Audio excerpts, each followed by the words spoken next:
Hello everyone, welcome to our channel student life. आज हम आपको इस वीडियो में मॉडल्स वर्ब को एक्टिव से पैसिव में बदलने के नियम को देखेंगे।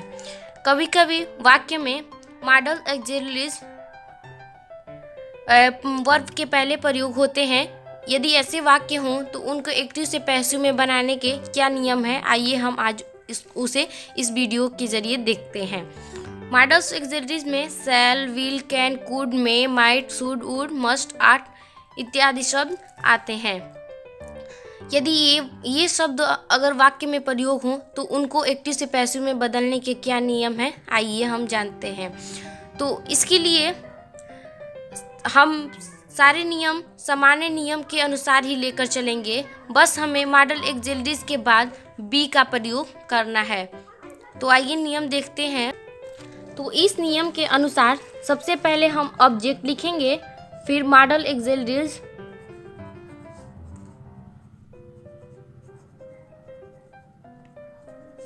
फिर यहीं पे हमें बी लगाना है।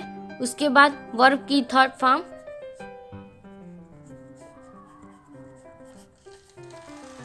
प्रीपोजिशन बाई, और फिर अंत में सब्जेक्ट लगाना है। तो ये नियम है। आइए हम इसे एक एग्जाम्पल के द्वारा समझते हैं। जैसे एक सेंटेंस है, they will kill the tiger.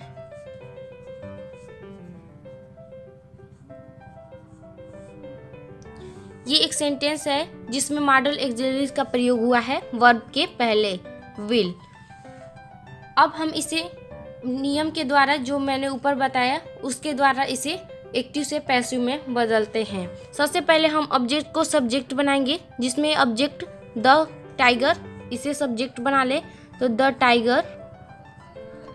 Model auxiliaries को यहीं पे लिखेंगे विल, और इसके बाद हमें बी लगाना है। वर्ब की थर्ड फॉर्म किल, जो कि वर्ब है, इसका थर्ड फॉर्म किल्ड, बाई, और दे जो कि सब्जेक्ट है, ऑब्जेक्ट बनाएंगे तो देम होगा। ये हमारा वाक्य पैसिव में हुआ। तो इस प्रकार यदि किसी वाक्य में ऊपर दिए हुए मॉडल ऑक्सिलरीज में से कोई भी वर्ड प्रयोग हो तो उसको इस प्रकार से हम एक्टिव से पैसिव में बदल सकते हैं। अब आइए हम देखते हैं कि यदि वाक्य में am, is, are, was, were, has, have, had, इन सब शब्दों के बाद यदि इन्फिनिटिव टू हो और उसके बाद वर्ब का प्रयोग हुआ हो तो इसको एक्टिव से पैसिव में बदलने के क्या नियम हैं, आइए हम देखते हैं। तो इनके लिए हम बाकी सारे नियम सामान्य नियम के अनुसार बदलेंगे, बस इन्फिनिटिव टू के बाद बी का प्रयोग करेंगे। तो आइए नियम देखते हैं। सबसे पहले हम ऑब्जेक्ट को सब्जेक्ट बनाएंगे। तो ऑब्जेक्ट प्लस ये am, is, are, was, were, have, has, had, ये सब शब्द लिखेंगे। फिर इन्फिनिटिव टू और इसके बाद बी, वर्ब की थर्ड फॉर्म,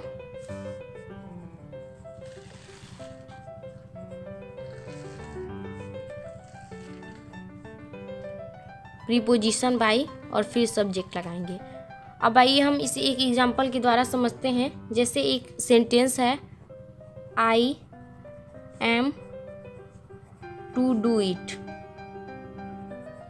ये एक सेंटेंस है। हम देख रहे हैं इन्फिनिटिव टू, ये एम जो कि इन शब्दों में से है, इनके बाद टू, इन्फिनिटिव टू का प्रयोग हुआ है। तो आइए हम इसे पैसिव में ऊपर दिए हुए नियम के अनुसार बदलते हैं। सबसे पहले ऑब्जेक्ट को सब्जेक्ट बनाएंगे। इट जो कि ऑब्जेक्ट है, इन्हें सब्जेक्ट बनाएंगे तो इट ही होगा। ये हम आपको पहले ही बताए थे। इट के साथ इज, और इसके बाद इन्फिनिटिव टू, और टू के बाद ही बी।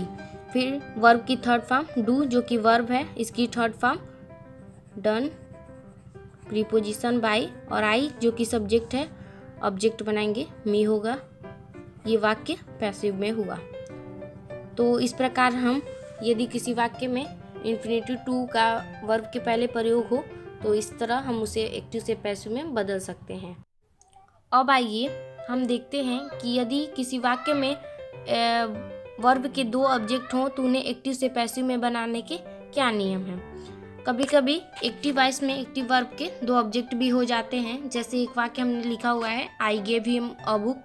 हम देख रहे हैं कि वाक्य में आई जो कि सब्जेक्ट है, गेव जो कि वर्ब है और हिम अ बुक दोनों ऑब्जेक्ट हैं। तो हम जानते हैं कि एक्टिव से पैसिव बनाने के लिए हमें सब्जेक्ट को ऑब्जेक्ट में बदलना पड़ता है और ऑब्जेक्ट को सब्जेक्ट में बदलना पड़ता है। तो सबसे पहले हम ये जानें कि ऑब्जेक्ट दो प्रकार के होते हैं। जैसे एक ऑब्जेक्ट होता है इनडायरेक्ट ऑब्जेक्ट, जिसे हम सजीव कर्म भी कहते हैं, और एक डायरेक्ट ऑब्जेक्ट जिसे हम निर्जीव कर्म भी कहते हैं। तो ये दो ऑब्जेक्ट होते हैं। तो हम चाहे तो अगर वाक्य में दो ऑब्जेक्ट हो तो इनडायरेक्ट ऑब्जेक्ट को भी सब्जेक्ट बनाकर उसे पैसिव में बदल सकते हैं और डायरेक्ट ऑब्जेक्ट को भी सब्जेक्ट बनाकर उसे पैसिव में बदल सकते हैं। तो आइए हम देखते हैं कि यदि हम इनडायरेक्ट ऑब्जेक्ट को सब्जेक्ट बनाना चाहते हैं तो उसे पैसिव में बदलने के क्या नियम हैं। तो यदि हम इनडायरेक्ट ऑब्जेक्ट को सब्जेक्ट बनाना चाहते हैं तो पैसिव में बनाने के लिए सबसे पहले हम इनडायरेक्ट ऑब्जेक्ट को रखेंगे, यानी कि सजीव कर्म को। फिर जो हेल्पिंग वर्ब हो उसको हम रखेंगे, हेल्पिंग वर्ब को रखेंगे। उसके बाद हम वर्ब की थर्ड फॉर्म और वर्ब की थर्ड फॉर्म के बाद ही हम डायरेक्ट ऑब्जेक्ट को यहीं पे रखेंगे। फिर प्रीपोजिशन बाई और फिर सब्जेक्ट लगाएंगे। जैसे यही वाक्य है जो ऊपर मैंने लिखा है, I gave him a book. इसी में हम जानते हैं कि हिम जो कि इनडायरेक्ट ऑब्जेक्ट है और अ बुक जो कि डायरेक्ट ऑब्जेक्ट है। तो हम पहले इनडायरेक्ट ऑब्जेक्ट को सब्जेक्ट बनाने का नियम जो कि हमने ऊपर देखा, तो पहले डायरेक्ट ऑब्जेक्ट को ही सब्जेक्ट बनाते हैं। तो हिम, इसको हम ऑब्जेक्ट से सब्जेक्ट बनाएंगे तो ही होगा ही।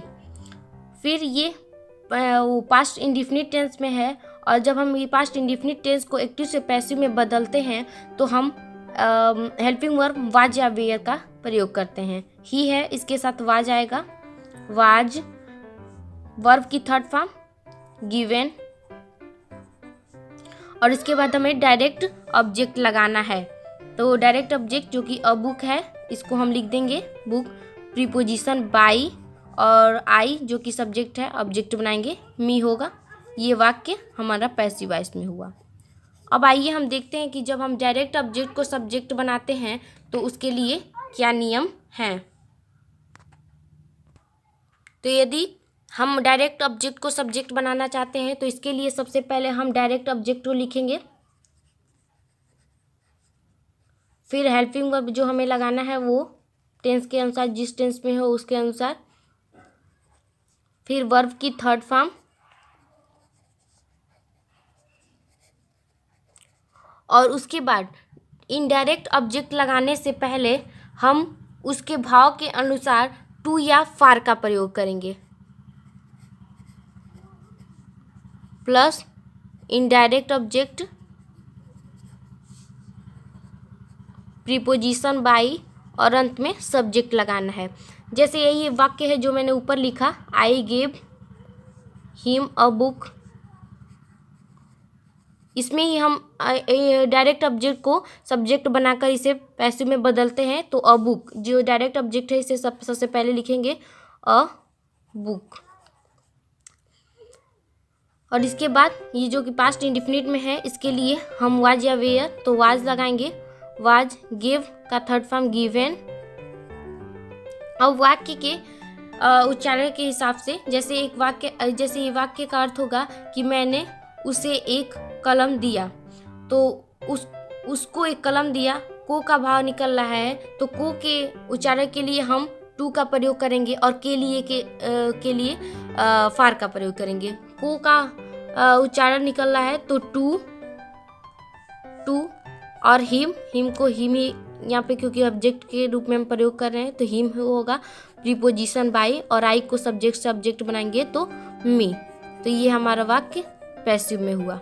तो इस प्रकार से हम दो ऑब्जेक्ट वाले वाक्य को भी एक्टिव से पैसिव में दो नियम से बदल सकते हैं। तो इस वीडियो में बस इतना है। आगे और भी जानकारियों के लिए इस चैनल स्टूडेंट लाइफ को सब्सक्राइब कीजिए, ताकि जो भी हम वीडियो अपलोड करें आप तक इसका नोटिफिकेशन सबसे पहले पहुंचे। और यदि आपको ये वीडियो अच्छे से समझ में आया हो और अच्छा लगा हो तो प्लीज़ वीडियो को लाइक कीजिए और शेयर कीजिए। Thank you.